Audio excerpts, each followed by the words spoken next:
Hello once again, everybody. Welcome to another edition of the Tefillah Awareness Share. My name is R Yehudah Schwartz, and it's an honor and privilege to once again be hosting this share every single week, 2 times a week in English, 2 times a week in Yiddish.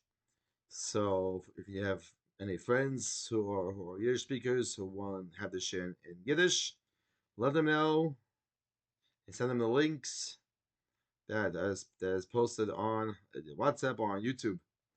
So, Mr. Hashem, hopefully over the summer, or when school is out, we're going to hopefully expand the reach and hopefully uh, put all the shiurim on other platforms.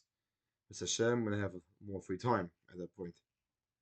But in the meantime, for this week, this is now Shiur 25. We're going to only do just one sif this week instead of the usual two, as it's a little bit long. But as mentioned in the previous year, we had done three sifim in 1 week, so we're compensating it this week. And we're doing the one to finish Siman Yodalid. And so next week we're going to start Siman Tezvav, which will discuss the Kaddish and Baruch Hu, and who could be mitzvah to be the ten men in the minyan, and then a shlich tzibur. So that's going to be something very interesting to talk about in the coming weeks. And very soon after, at a certain point, Mr. Shem, we're going to stop the Shulchan Aruch and then move on to the Mishnah Berurah to say what they say in the Tefillah. As this year is really the main focus is Hilchas Tefillah, and our goal of this year is to create the awareness of people should go in shul, come to shul on time, and just simply doing the right thing and knowing what you're saying and doing davening. So let's focus on the last Sif Ches and Siman Yudalid. That's our focus this week. Sif Ches. In Boal Basic Knesses, if a person comes to shul, and the tzibur is starting to daven Psikah Zimra, the Eloi tells him Tefillah, it doesn't have his towels on yet. The Mitzapeh Shiur Loi, he expects that it will be brought to him. Yochel Espala Gam Kem Psikah Zimra. He can also daven Psikah Zimra with the tzibur. Shiur Talis Tefillah, and when the Talis Tefillah is brought to him, he should put it on after Yishtabach. Before the bracha of Yitzhar. And you should say the bracha upon that at that point. And the Mishnah Berurah talks about, by the way, which says that one may put them on and recite the bracha even during Pesukei Zimra, as long as it's been a parakim between the sections. One may also put them on after Yishtabach, but not between Pesukei Zimra and Yishtabach, since the bracha of Yishtabach must not be separated from Pesukei Zimra itself, as we mentioned in the previous shiur. I think it was mentioned about 2 or 3 weeks ago. Another thing to add, which I don't think it's in here, is that for those who daven in the early miyanim, in the winter time, and they're not able to put on thousand tefillin before this month tefillin, so discuss over here the same thing is that people put on 1,000 tefillin before Yishtabach for this reason, because they can't separate between the bracha of Yishtabach and Yotzei. Similarly, also, you should know that person says should put on 1,000 tefillin at that point in time by Yishtabach. Let's continue. Yeah. If he fears Shabbat Shinichim, they will put on them on Yisakev Yispal Shemaisav Tzibur, that the Tzibur will pass him by in the davening, which he'll be prevented of davening Shemaisav with the Tzibur. He'd like Mivracham at Shabiordu, should skip from Viracham, which is in Hoidu, ad Viracham come to Ashrei, until Viracham prosek that it goes before Ashrei. Or maybe Yosha ad Yishtabach, or should skip from by Yosha Mimahu, but basically before Yasher, until Yishtabach. He It should only say the primary program of Pesikim. The order was which we spoke about last week in Siv Zayin. Kidei Shilei Fenai, so they should have time. Avichem Acha Shem Yishtabach to put on 1,000 tefillin after you say Yishtabach. Koidem Shem Shlichtzibah Akadosh. Before the Chazim recites the Kaddish before Yishtabach, Va'ayil Elsim Yud Sif Chof Beis, which was discussed according to the Shulchan Aruch, which we didn't discuss in our shiur. And with that in mind, we end Siman Yudal today, and next week we'll do Siman Tesvav. Okay, and now with that said, hopefully we had learned our lesson on Pesach Zimra, and to add on from Chaim Kiriaski's words, to make sure to come on time to davening to skip any parts of Pesach Zimra. Let's go to the next part of our shiur, which will discuss, of course, Tefillah with Mink for Moshe Leibowitz. I'm going to focus tonight on practically the entire chapter 8 of why we daven so often. We daven every day, 3 times a day, but why do we do that? It's the Gemara, Maseches Yoma, Daf Pei Vav Aleph, says that the man fell every day in the desert instead of a larger amount once or twice a week, since if the man will fall less often, Klai Yisrael would not have daven for their food every day. Once they had to ask for the man every day, they relied on Hashem to provide them with food. The point of Tefillah, Barsai, is a connection with Hashem on a daily basis. This is comparable to a son who received a lot of good from his father, but did not feel enough appreciation, since he was accustomed to get all the good stuff. He only recognized the good when he stopped receiving it. Many people think that they are deserving of good and expect on a regular basis. In fact, the Gemara, Pesach Soita, Daf Hema Aleph, says that one's tefillas are not accepted unless he makes his heart like meat, meaning he is humble and soft. And also Pesach Basa Daf Kuf Samach Dalad Umad Beis. However, Hashem holds back good so people will daven to him and ultimately recognize who is the one who provides for all. We must realize that the ability to daven is a direct chesed from Hashem. So what is the purpose of davening 3 times a day? Why can't we daven just once a week or once a month? What's the big deal? The fact that we can daven every day is chos for us. We can connect to Hashem all day, not only within the confines of davening the shul. The purpose of Tefillah is to realize that Hashem is the only one capable of running this world, and we must be as close to Him as possible. We must repeat this in our minds and in inner being so many times until it becomes a part of us. It can only happen by repeating the words of Tefillah on a regular basis. Whether it's the words of Pesach Zimra, Michas Kishma, even the words of Shemoneh Esrei. When we daven so often, it helps us remove outside factors that prevent us from recognizing Hashem's greatness and power. Each day we daven the same nusach over and over again. What is the reason for this for? We do the same acts repeatedly throughout the day, such as eating. No one says it's difficult to eat. The repetition of davening makes a tremendous difference in Amunah. How is that? Some people's Amunah is like a very thin layer of paint. It gets a little scratched and the paint comes off. Other people's Amunah is thicker than that. A person must work his entire life to go on Amunah. Every time we say in Tefillah, we are ingraining Amunah more deeply in our mind. Instead of saying something new every day, we repeat it over and over again. This causes it to become part of our personality. We become more and more convinced that what we are saying is true. This is according to Rabbi Miller on Tefillah.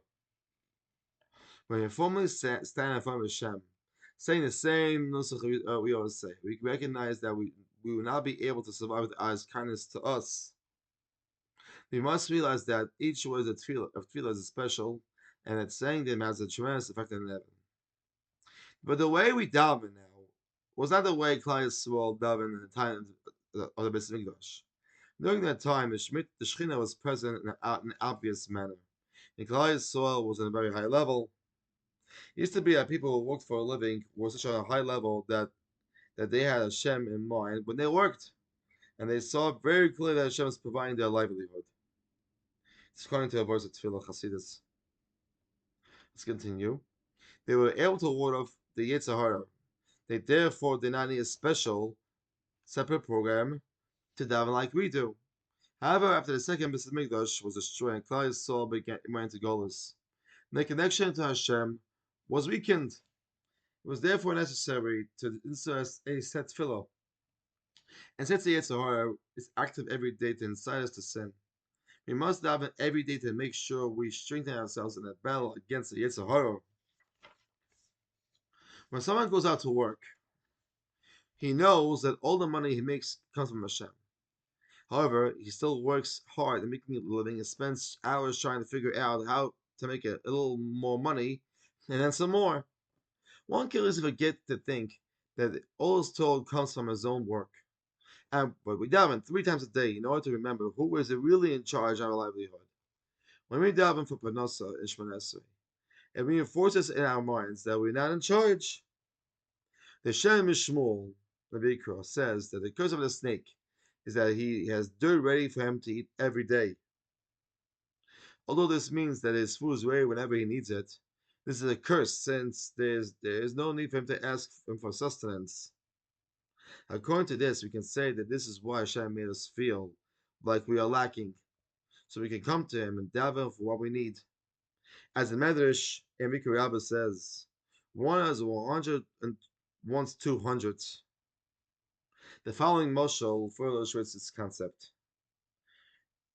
A king had on only his son and built them at a special city, with servants and with the most up-to-date gadgets. I love you and wish you to see you and continue our relationship, the king told his son. I gave you whatever you need. There's no need for you to come visit me, but I would like you to visit me anyway. There are therefore certain things that did not include in the city, so you will have to come to me and let me know what you're lacking. If the son's a fool, he will tell his father, why didn't you give me everything? Do you want to bother me by requiring me to come to ask you for my needs? I have no fine time for this. A smart son will understand his father's intent and be happy that his father's desire is a constant connection with him. And this is davening is all about. With this important idea, you can understand the following. When he left Messiah, they complained that they did not have any water to drink. They went to Moshe Rabbeinu. Why will you take us out of time to die, us, our children, and our livestock? Moshe told Hashem that Bnei Yisrael is going to kill him for not giving him water. Hashem told Moshe to take a stick and pass it before the people, together with the elders. Moshe was told to strike the rock and water would come out. The R Yehudah Schwartz asks, why Hashem brought the Jewish people to such a test? They were complaining that they would die. In addition, why did Moshe daven that Bnei Yisrael should have water? Hashem gave Bnei Yisrael manna every day in the desert. They saw that even in the desert, Hashem was providing them with food, so there's no need to ask for water. This was Bnei Yisrael's mistake. Even when Hashem is with us, we must daven for our needs and come close to Him.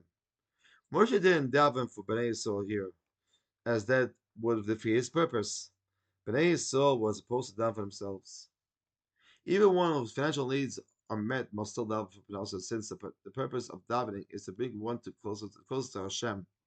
If one turns each day to Hashem and asks for Parnasa, his Parnasa needs will continue to be met.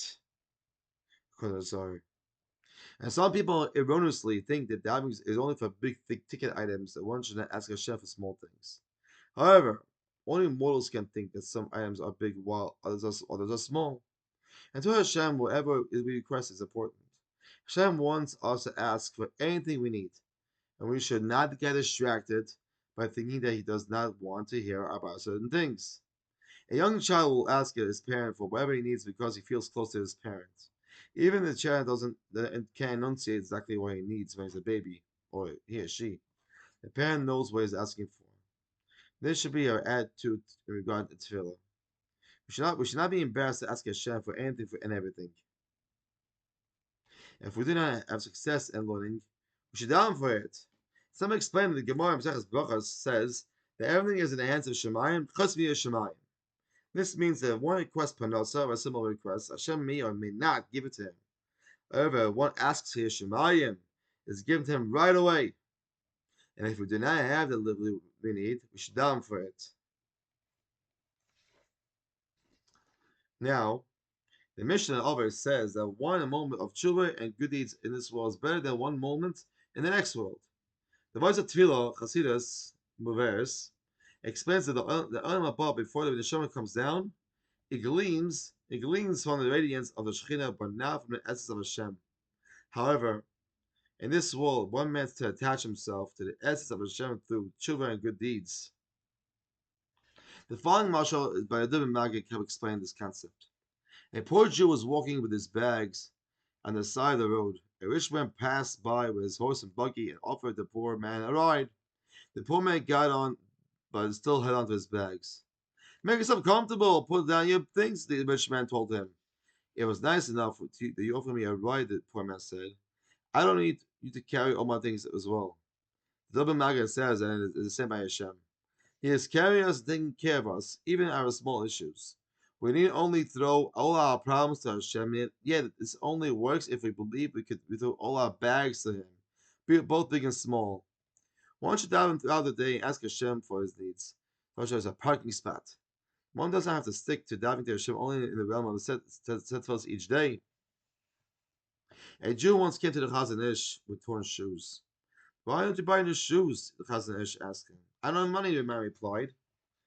Why don't we daven to Hashem to give you money to buy shoes? I'm embarrassed to ask Hashem for money for shoes, the man said. It's honorable to do so. Your actions don't stem from fear of Hashem, said the Chazon Ish. They stem from fear of embarrassment. You don't have a real connection to Hashem, so you're embarrassed. If you have a real connection with Hashem, then you won't be embarrassed. Since a son who has ripped shoes will ask his father to get new ones, the only time a son would not ask for new shoes is when he knows his father is poor. But if his father is rich, he would ask for shoes. Hashem has endless money, and you should ask him for shoes. Someone who constantly asks Hashem to provide for his needs and expresses thanks for what he receives will become accustomed to dying for Hashem for all his needs. One should pour out his heart to Hashem and discuss all matters of concern with him.